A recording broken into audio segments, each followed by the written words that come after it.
18 माह के फरजाद के वालिद काबुल में अमरीकी सफारतखाने में मुलाजिम थे। तालिबान के अफगानिस्तान पर कब्जे के बाद फरजाद के खानदान ने मुल्क से निकलने की उम्मीद में काबुल के हवाई अड्डे का रुख किया। चूँकि मेरे शौहर की जान को खतरा था, इसलिए हमने अपना घर बार छोड़ा और एयरपोर्ट का रुख किया, क्योंकि हमने सुना था कि अमरीकी अपने साथ काम करने वालों को अफगानिस्तान से निकाल रहे हैं। अमरीकी मरीन्स बच्चों को हवाई अड्डे के अंदर मुंतकिल कर रहे थे ताकि उन्हें सख्त गर्मी और गेट पर मौजूद हजूम से बचाया जा सके। फरजाद के चचा अहमद जवारजादा भी अपने खानदान को निकालने की कोशिश कर रहे थे। वो कहते हैं कि फरजाद उन बच्चों में से एक था जिन्हें खारदार तारों के ऊपर से एयरपोर्ट के अंदर लाया गया। मरीन्स ने हमसे कहा कि अपने बच्चे उन्हें दे दें ताकि वो उन्हें हवाई अड्डे के गेट के दूसरी तरफ ले जा सकें। हमने अपने खानदान के 3 बच्चे उनके हवाले कर दिए। दोनों खानदान 3 घंटे बाद हवाई अड्डे में दाखिल हो सके। इन्हें 3 में से 2 बच्चे मिल गए, लेकिन फरजाद का कुछ पता नहीं लगा।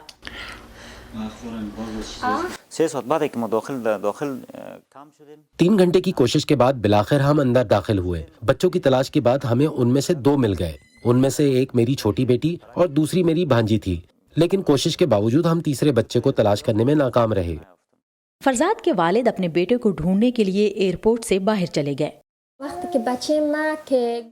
जब हमारा बेटा एयरपोर्ट पर गुम हो गया तो मेरे शौहर उसे ढूंढने के लिए हवाई अड्डे से निकल गए, इस उम्मीद में कि उसकी तस्वीर सबको दिखाकर वो उससे तलाश कर लेंगे। मेरे शौहर मेरे बेटे की तलाश में अफगानिस्तान में ही रुक गए। दोनों खानदान अफगानिस्तान से निकलकर कतर के कैंप में पहुंच गए और एक बाप अपने बेटे की तलाश में काबुल ही रुक गया। और ये सितम ज़रीफी अब भी वाहिदा को परेशान करती है। हम अपना वतन छोड़ रहे थे क्योंकि मेरे शौहर की जान को खतरा था, लेकिन हुआ ये कि मेरे शौहर ही को वहाँ रुकना पड़ा और फिर मेरा बेटा गुम हो गया। फरजाद के वालिद अब भी अफगानिस्तान में खतरे में हैं।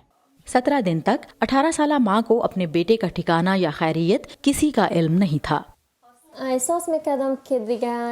मुझे ऐसा लग रहा था जैसे मैं भी मर गई हूँ। एक माँ के लिए ये बहुत ही कठिन है। लेकिन कतर में ये नाउमीदी उस वक्त उम्मीद में बदल गई जब उन्हें एक पैगाम मौसूल हुआ।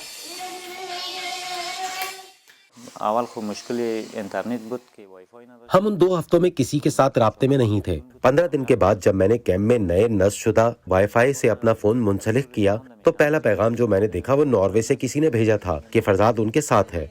हमने सुख का सांस लिया। हम उनके शुक्रगुजार थे क्योंकि उन्होंने फरजाद का अपने बच्चों की तरह ख्याल रखा था।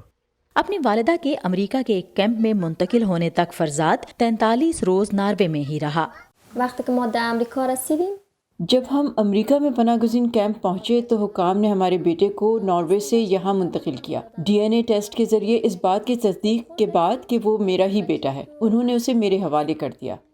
ये खानदान वर्जीनिया के शहर रिचमंड में रहता है और फरजाद के वालिद के लिए दुआ गो है जो अब भी काबुल में है। उन्हें उम्मीद है कि अमरीकी हुकूमत उन्हें वहाँ से निकाल लाएगी। उन्होंने हिफाजत के पेश नज़र अपनी शनाख्त खुफिया रखने की दरख्वास्त की है।